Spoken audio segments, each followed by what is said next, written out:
अर्थ के लाभ में कोई दिक्कत नहीं, किंतु समस्या क्या है, तो ऐसा अर्थ करने पर जहाँ पर समुदाय की संज्ञा होती है वहाँ पर क्या होगा कि जब लोग करने चलेंगे तो अलोन्त्य से परिभाषा लग जाएगी, जिससे अंत्य अल का ही लोप होगा, पूरे समुदाय का लोप नहीं होगा। अतः जितने समुदाय की संज्ञा हुई है उतने पूरे समुदाय का लोप करने के लिए सूत्र में क्या रखा गया, तस्य रखा है।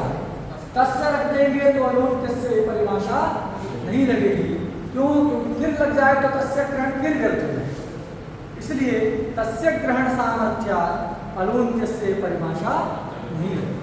फिर परिभाषा को रोकना ही है, परिभाषा किससे लग जाएगी, रुक जाएगी, इसके द्वारा परिभाषा रुक जाएगी। ये कहती है, ये परिभाषा कहती है अनर्थक में अलोन्त्य भी की प्रवृत्ति नहीं होती, अनर्थक में अलोन्त्य से शास्त्र नहीं लगता। अब ये तो अनर्थक है, ये टू सब तो अनर्थक है, क्यों, अर्थवान जो है कौन होता है, समुदाय, समुदाय नियम है, समुदायो ही अर्थवान, देखो समुदायो ही अर्थवान तस्यैक देशो अनर्थकः, समुदायो ही अर्थवान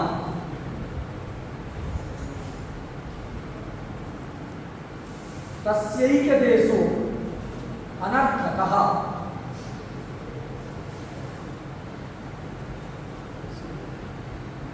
समुदायो ही अर्थवान तस्यैक देशो अनर्थकः, पूरे समुदाय का तो अर्थवान है, उसमें किसी एक भाग को लेकर के आप चलाते रहे तो वो क्या है, अनर्थक। जैसे राम शब्द का तो कुछ अर्थ है, लेकिन केवल रा रा रा रा ऐसा करते रहे तो उससे कोई अर्थ बोध नहीं, क्योंकि वो एक देश बात सुना गया। तो इस दू में जो ऊ है वो क्या है, अनर्थक ही है, क्योंकि एक देश, अनर्थक क्यों है, एक देश होने। ये तू में जो ऊ है वो भी क्या है, अनर्थक, क्यों, एक देश होने। अनर्थक में अलोन्त्य नहीं लगेगा, पूरे समुदाय का ही लोप होगा, उसके लिए तस्य ग्रहण करने की आवश्यकता नहीं है। अलोन्त्य से पता नहीं लगेगी, क्योंकि अनर्थक में अलोन्त्य से ये परिभाषा नहीं लगती है, ये बताती है ये कभी। अतः समुदाय का ही लोप होगा, उसके लिए तस्य ग्रहण की आवश्यकता नहीं है, ऐसा कुछ लोग कहते हैं। लेकिन वो ये नहीं जानते हैं कि नानर्थ के अलोन्त्य विधि अनभ्यास कार्य ये जो परिभाषा है, ये परिभाषा भाष्यकार ने निराकृत कर दिया। ये परिभाषा जो जो काम करता है वो कार्य अन्य प्रकार में भी सिद्ध हो जाएगा, अन्यथा सिद्ध हो जाएगा, इसलिए परिभाषा मानने की जरूरत नहीं है।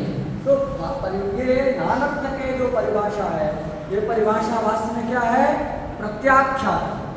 क्या है ये, प्रत्याख्यान का इसकी कोई भी जरूरत नहीं है, ऐसा भाष्यकार ने कहा।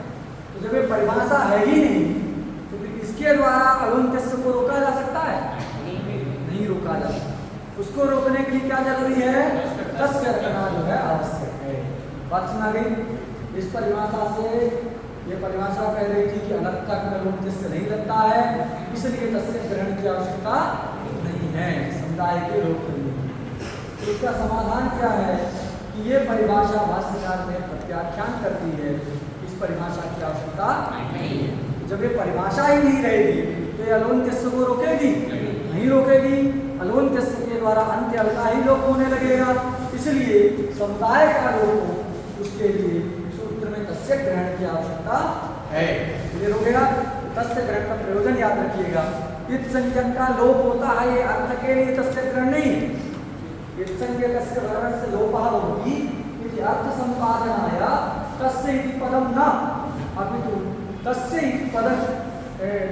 इति पदनिर्देशेन तत्र किं बोध्यते यत् यावान् समुदायस्य इत संज्ञा विहिता तावत् समुदायस्य तावतः समुदायस्य लोपो भवतु, उस पूरे समुदाय का लोप हो जाए, इसके लिए ही तस्य ग्रहण किया गया। समझा गया जी।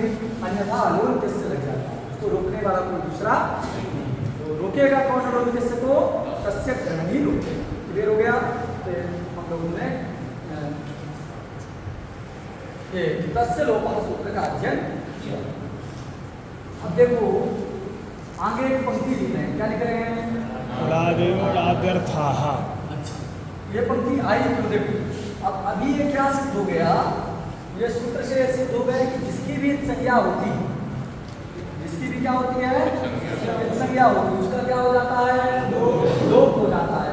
तस्य लोपः। तो प्रश्न जब इत संज्ञा करके लोप ही करना था, आज ये सूत्र बनाया, तो पहले सूत्र में ना कि का गा च टा ये सब वर्ण रखेंगे, सबकी हलंत्यम सूत्र से संज्ञा हो जाती है। हलंत्यम सूत्र से जब अंत्य वर्णों की सबकी संज्ञा है, तस्य लोपा से सबका लोप हो जाएगा। तो जब लोप ही करना था तो इनका उच्चारण करने की क्या जरूरत? अरे जब लोप ही करना, बाद में हटाना ही था तो रखने की क्या जरूरत? उच्चारण ही नहीं करते। अरे आप रास्ते में जाइए और कहीं कीचड़ पड़ा हो, बहुत आपको कीचड़ अच्छा लग जाए, किसी व्यक्ति को बहुत अच्छा कीचड़ है, उसको खूब शरीर में मल मल के लगा ले, बाद में कहे बदबू आ रही है, यार साबुन से नहाया जाए, तो जब लगा करके धोना ही था तो लगाने की क्या जरूरत थी? अरे भाई दूर से बच के निकल जाते कि कीचड़ ना लगे शरीर में, बहुत अच्छा कीचड़ है लगा ले। तो ये क्या नियम है कि प्रक्षालनाधिपंकस्य दूरादस्पर्शनं वरम।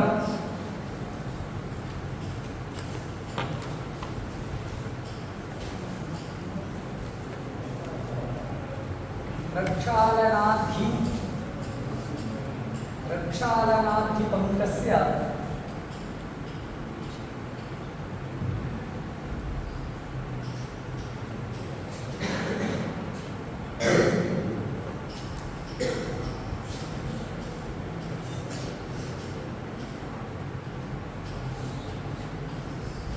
स्पर्शनं वरम। प्रक्षालनाधिपंकस्य दूरादस्पर्शनं वरम।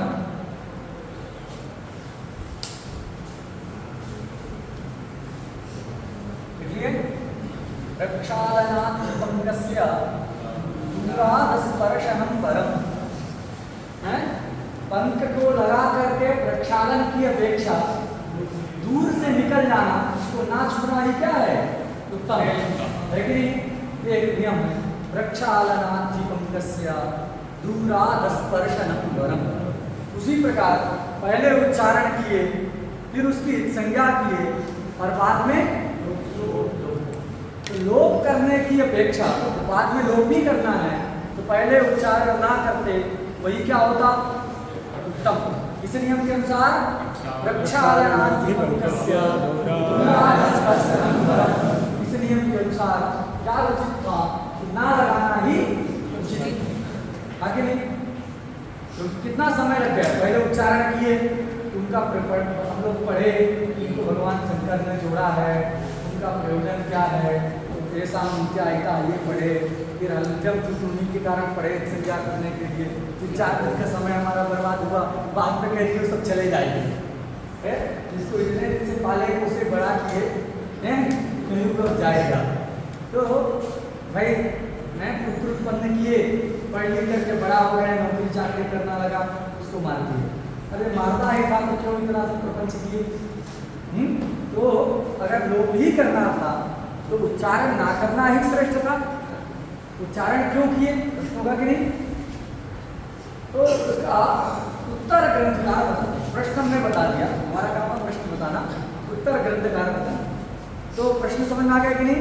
क्या प्रश्न था कि आयु इत्यादि सूत्रेषु ये अंतिमे भवाः णकार ककार ककार चकारादयः वर्णाः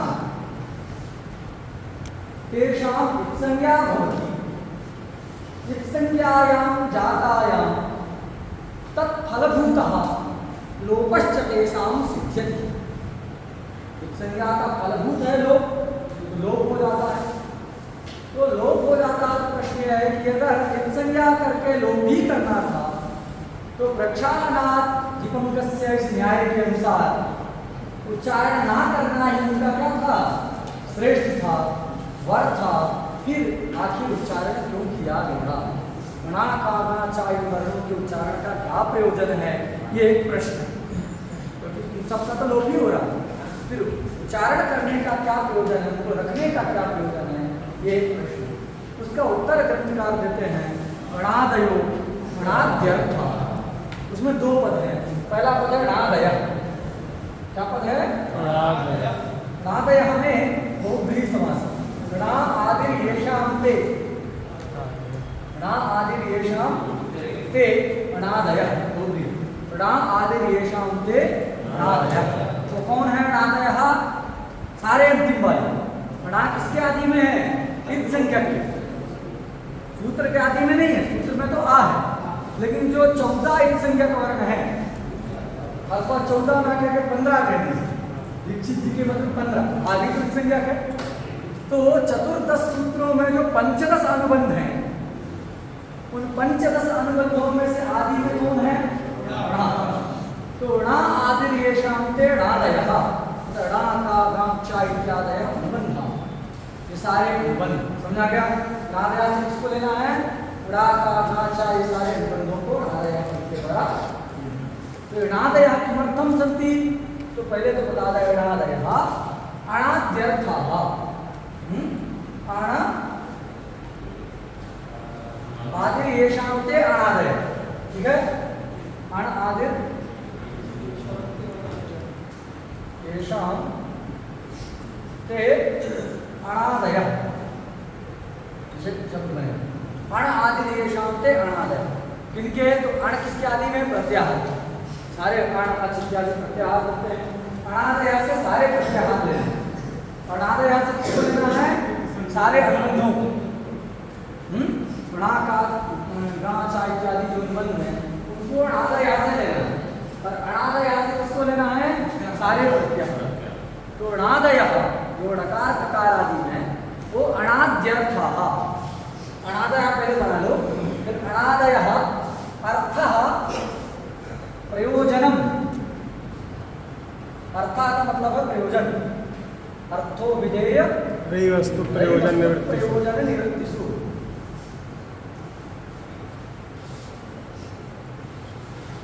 ये ऐसे शब्द बनेंगे, अण आदिर येषां ते अणादयः, अणादयः अर्थः प्रयोजनम येषां ते अणाद्यर्थः, समझा गया। तो ये अणादयः किमर्थं सन्ति, अणाद्यर्थः अणादयः, अण अच इत्यादि जो संज्ञाएं हैं, आदया से सब ले लेंगे, अण अच इत्यादि जो संज्ञाएं हैं, प्रत्याहार हैं, उन प्रत्याहारों की सिद्धि के लिए ही अणादयः सन्ति, समझा गया।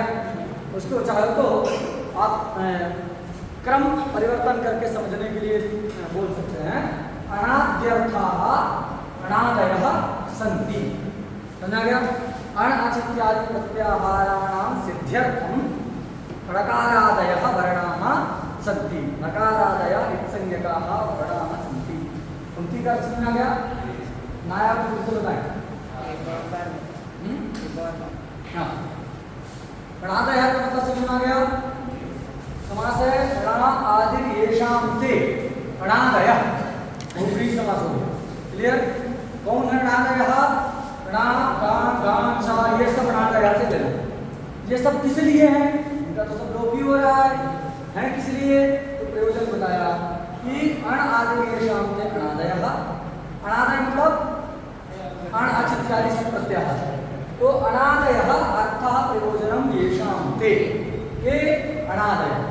बहुब्रीहि समास में अन्य पदार्थ की प्रधानता होती है, यहाँ अणादयः अर्थः येषां ते, अन्य पदार्थ कौन है, अणादय।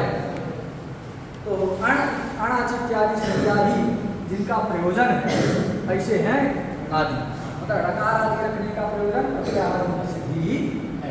अगर वो नहीं रखेंगे, इत्संज्ञक वर्ण नहीं मिलेंगे, आदिनन्तेन संहिता के द्वारा प्रत्याहारों की सिद्धि नहीं हो सकती, बात समझ गया। अतः अनादि संज्ञाओं की सिद्धि के लिए, अनादि संज्ञाओं की सिद्धि, अर्थ सिद्धि, सिद्धि क्या है, उसका नकार आदि का प्रयोजन है। बात क्लियर होगी। तो ये हम जान गए कि इनका उच्चारण करना व्यर्थ नहीं है, ये सब सार्थक ही है। याद रखना, इस पंक्ति का अर्थ ठीक से क्लियर नहीं रहता लोगों को।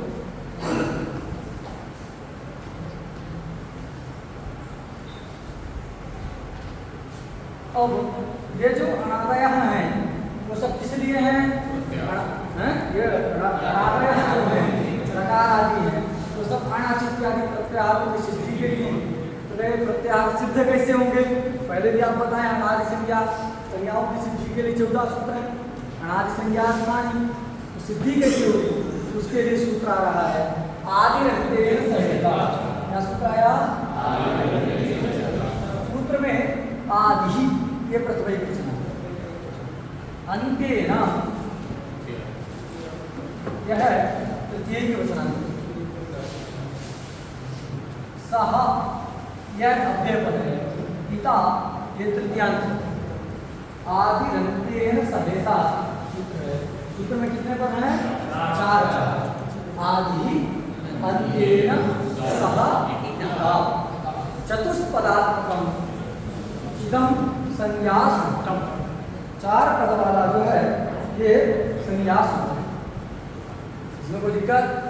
अब देखो पद क्या है? पहला जो पद है आदि, ये प्रथमा के वचन का है। अंतेन यह तृतीया के वचन का है। सह अव्यय पद है और पिता ये भी युक्त शब्द के तृतीया के वचन है, टा प्रत्यय करके पिता है। तो चतुष्पदात्मक संज्ञा सूत्र है। अब देखिए इनमें कुछ समान वाले दिख रहे हैं, 2 पद हैं जिनमें समान विभक्ति है, अंत्येन में और पिता, अंत्येन में और पिता। तो मुख्य है यहाँ इत, समझा गया? इत को कैसे होना चाहिए? उसका विशेषण है अंत्येन। अंत्येन क्या है? पिता का विशेषण है, इत का विशेषण है अंत्य। तो विशेषण को हम पहले अगर देते हैं तो क्या बन जाएगा? अंत्येन पिता, ऐसा हो गया। संधि कर दोगे तो अंत्येन हो गया। अब यहाँ जो तृतीया है वो सह के योग में तृतीया हुई, इसके योग में हुई है सूत्र है सहयुक्ते अप्रधाने। सह शब्द जहाँ रहता है वहाँ अप्रधान से तृतीया हो जाता है, तो उसके बाद सह को भी रख दिए, इसके कारण तृतीया आई है। सह नहीं रहेगा तो तृतीया कैसे रहेगी? इसलिए क्या मतलब विशेषण है, इसलिए पहले आए अंत्येन पिता सह, बच गए आदि।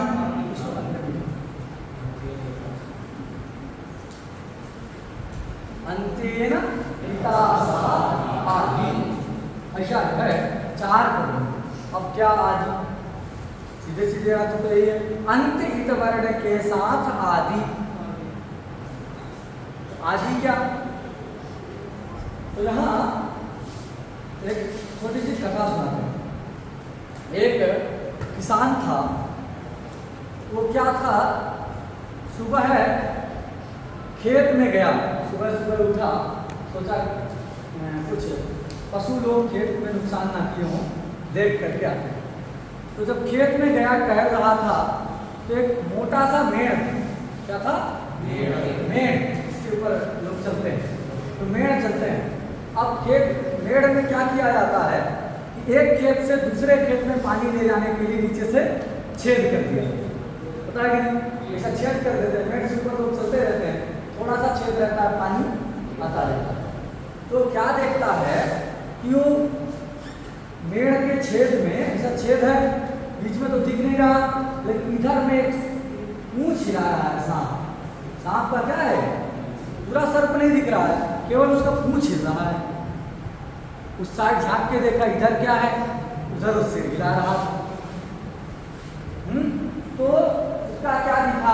आदि भाग दिखा और अंत भाग भी दिखा। तो क्या समझा कि बीच वाला भाग भी है। पहले तो क्या सोचा, हो सकता है किसी ने सांप को मार करके हमको डराने के लिए उसका पूंछ लगा दिया, लोग मार देते हैं, कट जाता, उसको रख दिया। लेकिन देखा कि दोनों साइड हिल रहा है, मतलब जीवित है। जीवित है मतलब बीच वाला भाग नहीं रहेगा तो जीवित नहीं रहेगा, बीच वाला भाग गायब हो जाए तो जीवित रहेगा? नहीं रहेगा। तो आगे भी हिल रहा है, पीछे से भी हिल रहा है, इसका मतलब बीच वाला भाग भी है। दिख नहीं रहा है वो भाग, लेकिन वो सोचा कि है। तो उसी प्रकार यहाँ आदि भी है, अंत भी है, तो आदि अंत बिना मध्य के नहीं है। इसलिए आदि और अंत को देख करके मध्यक समुदाय का हम क्या करेंगे, आक्षेप करेंगे, उसको ले आए। मध्य का नाम अभी सामान्य भाषा में कहें तो मध्य का नाम पद को जाएंगे, क्या लेंगे, मध्य का नाम क्या लेंगे, मध्य का नाम ले आएंगे। समझा गया कि नहीं? क्योंकि मध्यक के बिना आदि और अंत नहीं रह सकता। तो एक नियम लिख लो, येन बिना यदनुपपन्नम तत्तेन आक्षिप्यते। येन बिना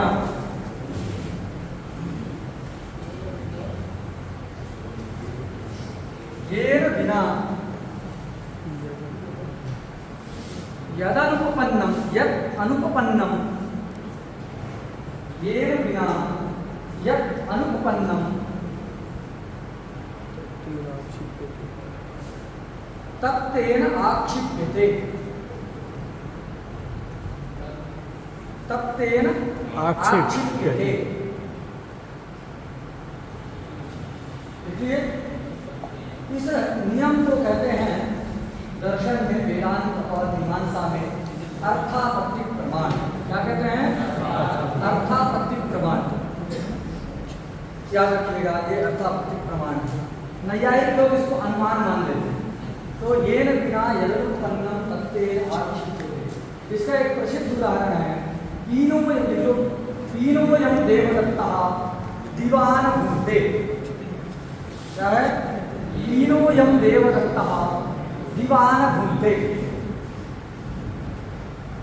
पीनोयम, पीन कहते हैं मोटा, पीनोयम, पीनोयम देवदत्तः दिवा न भूते। यह मोटा देवदत्त दिन में नहीं खाता। पीनोयम देवदत्तः दिवा न भूते। नियम लिख लिए। तो इस अर्थापत्ति प्रमाण के द्वारा ही मध्यगा नाम का यहाँ पर लाभ होता है। बात सुना गया? ये जो न्याय हमने बताया, येन बिना यदनुपपन्नम तत्तेन आक्षिप्यते, न्याय है, उसका उदाहरण पीनोयम देवदत्तः। उस न्याय के द्वारा, उस नियम के द्वारा ही यहाँ मध्यगा नाम का क्या होता है, आक्षेप होता है। मध्यगा नाम पद का लाभ होता है। क्लियर हो गया? कैसे होता है ये हम कल बताएं। लेकिन आगे देखिए, एक सूत्र है समरूपम शब्दस्या शब्द संज्ञा। क्या सूत्र है, समरूपम शब्दस्या शब्द संज्ञा सूत्र के द्वारा स्वम पद की अनुवृत्ति करेंगे। इसकी अनुवृत्ति करेंगे स्वम। और अब ये भी पढ़े हैं क्या, अर्थवशात विभक्तेर विपरिणाम। स्वम प्रथमा एक वचन का है, उसको षष्ठी एक वचन में बदल देंगे। क्या बन गया, स्वस्य बन गया कि नहीं? स्वमाया, उसका स्वस्य बन गया। चा, कौन सा प्रकरण पढ़ रहे हो, संज्ञा प्रकरण। प्रकरण वसात संज्ञा का लाभ हो गया। सर्वम वाक्यम क्रियायाम परिसमाप्यते नियम है, स्यात् क्रिया का अध्याय कर लिए। तो क्या बन गया, अंतेन इतासः आदि मध्यगा नाम स्वस्य चा संज्ञा स्यात्। वृत्ति बन गई आपकी। कैसे बन गई, समझ में आया? अंतेन इतासः आदि मध्यगा नाम स्वस्य चा संज्ञा स्यात्। ये वृत्ति बन गई। ये सब कंठ कर लीजिएगा, कल नियम वगैरह लगा करके हम घटवाएंगे। ठीक है।